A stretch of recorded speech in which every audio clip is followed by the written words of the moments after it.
Hello my dear friends, again welcome to our YouTube channel. दोस्तों, हम लोग जो chapter wise practice session start किए हैं, इसमें पहला चैप्टर आपका एटॉमिक स्ट्रक्चर है, जिसके दो वीडियोस आपने देखे। एक पहले वीडियो में कुछ क्वेश्चन 10-12 क्वेश्चन थे, 12 क्वेश्चन था आई थिंक, और लेवल 2 में भी आपने 10 क्वेश्चन इजी इजी ही देखे। आज लेवल 3 है, तो आपको थोड़ा सा लेवल जो है वो थोड़ा सा बढ़िया मिलने वाला है। तो आप लोग रेडी हो जाइए, चलिए स्टार्ट करते हैं। ठीक है, पहला क्वेश्चन आपके सामने आ रहा है, which of the following isotope is radio active. पहला क्वेश्चन देख के ये मत जज करिएगा कि आगे जितने क्वेश्चन करने वाले हम लोग बड़े इजी है। ठीक है, which of the following isotope is radio active. तो पहली बात यहाँ पे ऑप्शन देखिए कि 1s2, 1h1, 1s3 and 1h5। तो ध्यान से, हाइड्रोजन के तीन आइसोटॉप होते हैं, 1h1, 1h2 एंड 1h3। तो ये 1h5 होता नहीं, इसको ऑप्शन से हटा दो। तो इसका 1h3 होता है। ठीक है, ये आपका क्या होता है, रेडियो एक्टिव होता है, यानी ऑप्शन सी आप बता दोगे और आगे बढ़ जाओगे। चलिए, क्वेश्चन नंबर 2 आया, an electron in an atom दो revolves around the nucleus, the radius of its path is not constant but varies between a maximum and minimum values. This suggestion was given by। ये कह रहा है कि एक electron है, वो nucleus के अराउंड में रिवॉल्व कर रहा है। ठीक है, लेकिन क्या है कि इसकी रेडियस जो है वो कांस्टेंट नहीं है, वो वेरी कर रही है, एक मैक्सिमम वैल्यू तक जाती है और उसके बाद एक मिनिमम वैल्यू तक जाती है। ये सजेशन किसने दिया? डाल्टन ने तो कहा भैया जो परमाणु होता है वो कैसा होता है, एटम वो स्फेरिकल होता है, तो इनकी बात तो खत्म कर दो। रदरफोर्ड ने भी स्फेरिकल ही मान के अपना पूरा एटॉमिक मॉडल बताया, तो ये भी यानी ये सब फिक्स रेडियस वाले। नील्स बोर ने तो बता ही दिया कि फिक्स एनर्जी लेवल होते हैं अराउंड द न्यूक्लियस, जिसमें इलेक्ट्रॉन रिवॉल्व करते हैं, और इलेक्ट्रॉन केवल उन्हीं न्यूक्लियस के अराउंड में उन्हीं सेल में रिवॉल्व करते हैं for which their angular momentum is integral multiple of upon. ये इन्होंने बताया, तो यानी ये तीन के तीनों लोग कहीं ना कहीं स्फेरिकल मान रहे हैं एटम को।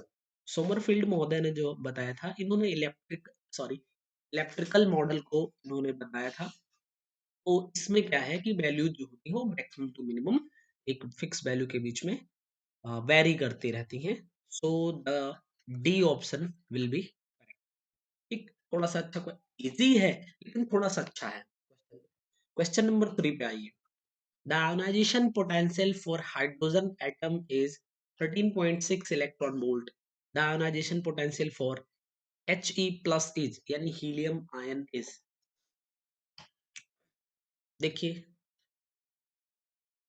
अब जिनमें से बहुत सारे लोग प्रिपरेशन कर रहे हैं, वो सब आपने पढ़ रखा है। ठीक है, ये चैप्टर वाइज जो प्रैक्टिस करने का मेरा मोटो ये है, चूंकि अभी पीजीटी और टीजीटी इसके एग्जाम अब अभी तो डिले हो रहे हैं। ठीक है, इससे हम लोग इसके रिगार्डिंग एक अलग से वीडियो में बात करेंगे। ठीक, तो इसलिए मैंने ये सोचा कि भाई प्रैक्टिस एक चैप्टर वाइज चलेगी तो थोड़ा बढ़िया बढ़िया क्वेश्चन आ पाएंगे। जैसे आप मान लीजिए कि अगर ये चल रहा था आपका एटॉमिक स्ट्रक्चर, इसमें ये तीसरा वीडियो है, शायद एक आध वीडियो और भी आएंगे थोड़े अच्छे अच्छे क्वेश्चन के, तो कम से कम 40 से 45 क्वेश्चन के अप्रोक्सीमेट हम लोग एक चैप्टर से सॉल्व कर लिए हैं।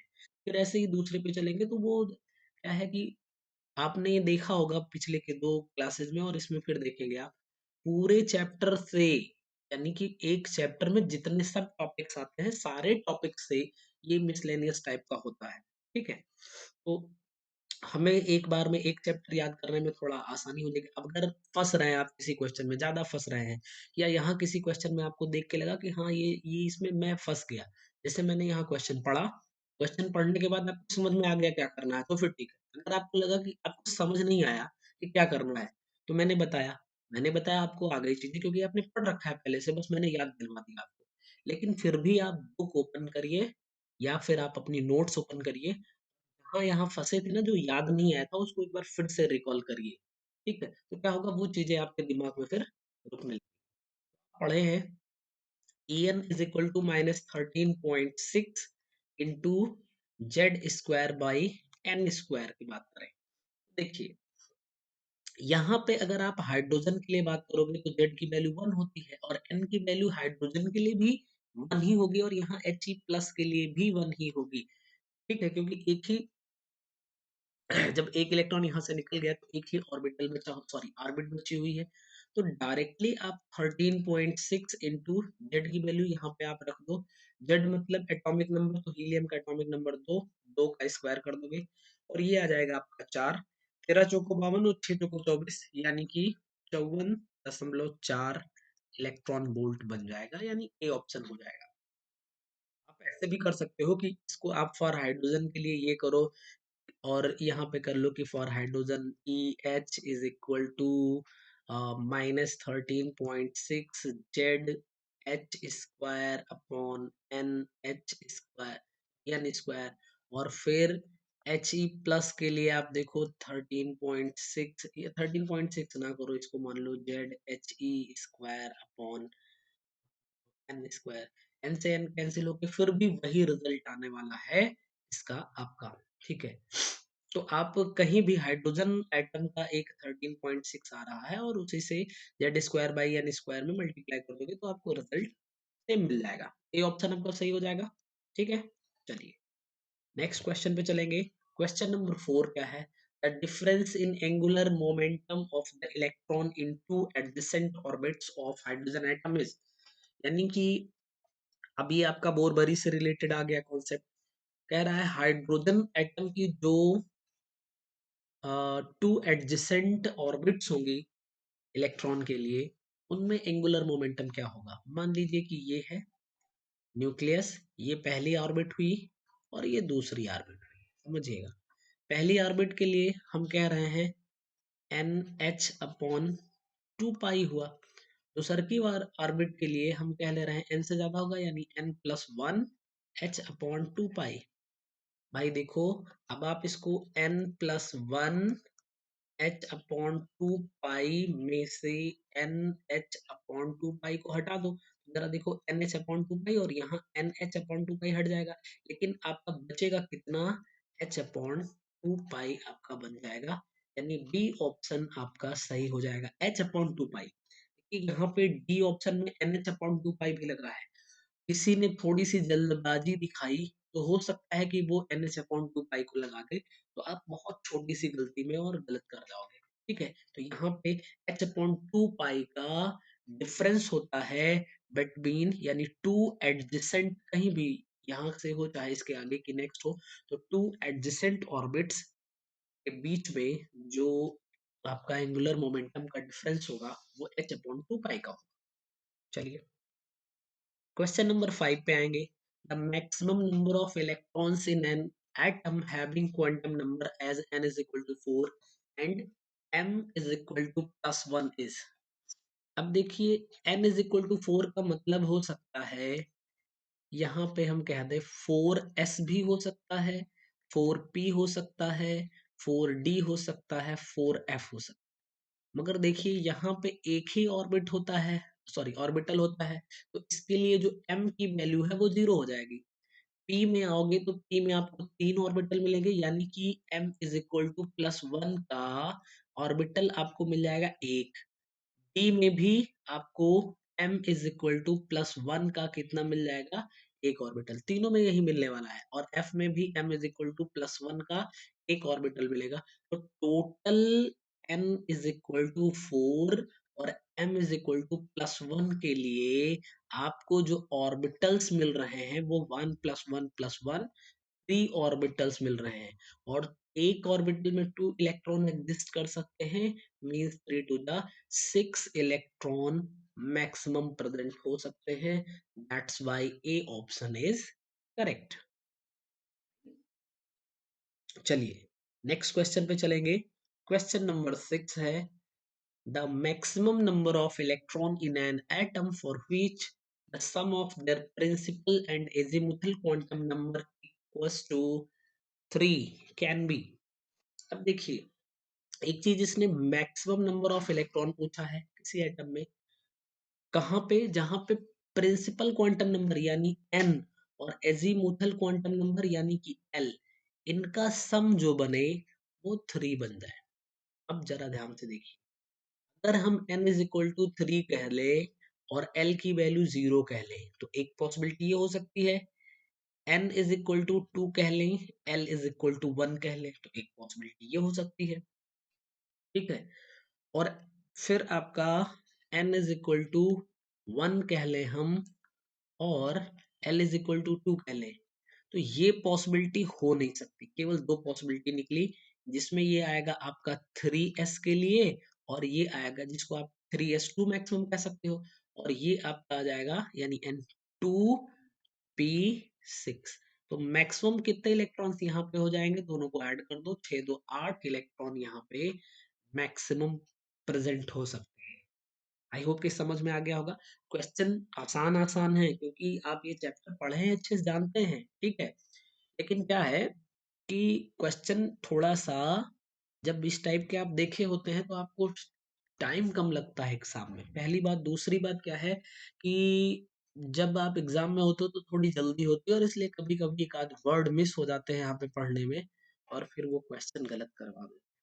इसीलिए प्रैक्टिस की बात करी जाती है कि ज्यादा से ज्यादा प्रैक्टिस करके जाना चाहिए, क्योंकि मैक्सिमम क्वेश्चन आप देखोगे, मैक्सिमम क्वेश्चन के नेचर देखोगे, तो अगर आपको एग्जाम में नेचर सेम सेम नेचर का क्वेश्चन मिल गया तब भी आपको ज्यादा दिक्कत नहीं होगी, और पर्टिकुलर सेम क्वेश्चन मिल गया तब तो फिर पूछना क्या है। क्वेश्चन नंबर 7 पे आएंगे। The number of nodal planes in the angular distribution function of 2s 3px 4dxy and 5f(x क्यूब) ऑर्बिटल्स आर रेस्पेक्टिवली। देखिए ये घुमा के आपसे ना, ये घुमा के आपसे एंगुलर नोड की बात कर रहा है, और एंगुलर नोड की बात होती है एल। तो अगर एल देखोगे तो चाहे 2s हो, चाहे जो भी, यहाँ पे ध्यान से देखो, एस हो चाहे जो हो, एंगुलर जो होगा एल की वैल्यू एस के लिए 0 होती है। और P के लिए चाहे इसमें जो भी P हो, 2p 3p 1 हो जाएगी। D के लिए जो होगी आपकी वो 2 हो जाएगी, F के लिए 3 हो जाएगी। तो 0 1 2 3 यही आपका एंगुलर नोड हो जाएगा। ऑप्शन बी आपका करेक्ट, ऑप्शन ए आपका करेक्ट हो जाएगा, 0 1 2 3 बन जाएगा। ठीक है, चलिए नेक्स्ट क्वेश्चन पे चलेंगे। क्वेश्चन नंबर 8 देखिएगा। The binding energy of 2He4 is 28.57 mega electron volt. It's binding energy per nucleon is, पर न्यूक्लियन इज। ठीक है, तो जैसे ही पर न्यूक्लियन पूछ लेना मास नंबर से आप इसको फटाक से डिवाइड कर दो, यानी कि binding energy per nucleon is equal to, यहाँ पे करोगे total binding energy upon mass number. Total binding energy है कितना, 18.57 मेगा इलेक्ट्रॉन वोल्ट, और मास नंबर हाइड्रोजन के लिए यहाँ पे देख लो 4 लिखा हुआ है। 4 7 जा 28, यानी यहाँ पे 7 आ जाएगा, 4 1 जा 4 एंड 4 कितना आ जाएगा, 4 4 जा 16, और फिर 2 हो जाएगा and 5 mega electron volt, 7.1425 mega electron volt बनेगा। तो जिसमें से आप 7.14 मेगा इलेक्ट्रॉन वोल्ट पे आंसर बना दोगे। ठीक, बी ऑप्शन आपका सही हो जाएगा। चलिए नेक्स्ट क्वेश्चन पे चलेंगे। क्वेश्चन नंबर 9 आएगा। If the uncertainty in the position of electron is 0, the uncertainty in its momentum will be. ठीक है, यानी del x is equal to 0 बोल दिया तो डेल पी आपसे पूछ रहा है, और आप में से मैक्सिमम लोग इसका आंसर फटाक से दोगे। ठीक है ना, और जैसे ही 0 दोगे वैसे गलत हो जाओगे भाई, क्योंकि आपने कहा del x into del p is greater or equal to h upon 4 pi. बोलो, ठीक है, ये इसको इधर भेज दो तो del p is greater or equal to h upon 4 pi into del x. ये 0 हो गया तो नीचे की वैल्यू 0 कर दोगे तो ये डेल पी जो आपका बन जाएगा वो आपका इनफाइनाइट बन जाएगा भैया। इसलिए सी ऑप्शन आपका सही होगा। ठीक है, थोड़ा सा ध्यान देना है। क्वेश्चन नंबर 10 पे चलेंगे। The mass of one mole of electron is, ये तो बहुत आसान है। वन मोल मास का इलेक्ट्रॉन बता, सॉरी, वन मोल इलेक्ट्रॉन का मास बताना है। तो जो mass of one mole of electron होगा, तो एक इलेक्ट्रॉन का mass 9.1 into 10 to the power minus, अच्छा देखो यहाँ पे केजी भी है और ग्राम भी है, तो ज्यादातर ग्राम में दिख रही है चीजें। ठीक, एक इलेक्ट्रॉन का mass 9.1 into 10 to power minus 31 kg होता है, तो ये तो नहीं होना है हमारा आंसर। और सारे आंसर ग्राम में है, तो एक काम करो, इसको 28 ग्राम कर लो। और वन मोल में कितने हो जाएंगे? 6.02 इंटू 10 टू दावर 23, ये हो जाएगा आपका। तो अभी देखो, ये -28 और 23 यानी 10 टू दी पावर -5 ग्राम बनने वाला है। और इसी की हेल्प से आप देख सकते हो, क्योंकि यहाँ पे -27 दूर दूर तक नहीं आता है, -26, यही आपका आंसर बन जाएगा। फिर भी अगर आपको लगता है तो 6.02 एंड 9.1 से इसको कर लो मल्टीप्लाई। 9 छक 54, देखो नियरली आपका 54 के आसपास जा रहा है, यानी कि 5.5 into 10 to the power 5, sorry 5.5 into 10 to the power -4 gram आपका आंसर हो जाएगा। फिर भी आपको सॉल्व करना है, तो 91 टू जा कितना हो जाएगा? 182, तो 8 2 कर दो यहाँ पे, और उसके बाद ए पॉइंट नहीं लगाना, 1 कैरी हो जाएगा। और 91 6 जा तो 654, और यहाँ पे 1 ऐड कर दो तो 754, ये आ जाएगा 547। कुछ सही किया हमने, गड़बड़ कर दिया क्या? 602 और आ रहा है, सही आ रहा है। फिर 3 डिजिट पे डेसिमल लगा दो तो 54.782 बनेगा आंसर। इसको नियरली जब 5.4782 लिखेंगे तो ये 10 टू द पावर -4 ग्राम कर सकते हैं हम इसको। और ये 4 को अगर एब्रीविएट करेंगे तो 5 पॉइंट, हम यहाँ क्या करेंगे, लिख सकते हैं, क्योंकि ये 7 जो है वो 5 से ज्यादा है, इसलिए 5.5 into 10 to the power -4 gram आपका बन जाएगा। बी ऑप्शन ही सही होगा। ठीक है, तो मैंने आपको बताया कि बिना पूरा कैलकुलेशन किए भी आप आंसर पा सकते हो, और कैलकुलेशन करोगे तब भी उसी आंसर पे पहुंचोगे। ठीक है ना? क्वेश्चन नंबर 11 पे आएंगे। The most stable orbital among the following are, इनमें से कौन सा जो ऑर्बिटल होगा वो सबसे ज्यादा स्टेबल होगा?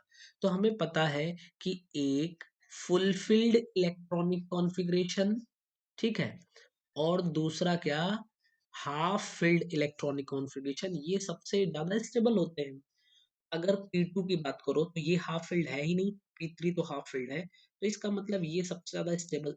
दोनों की बात करी गई है, यहाँ पे देखो दो टाइप के दिए गए हैं, दोनों यहाँ पे स्टेबल है नहीं।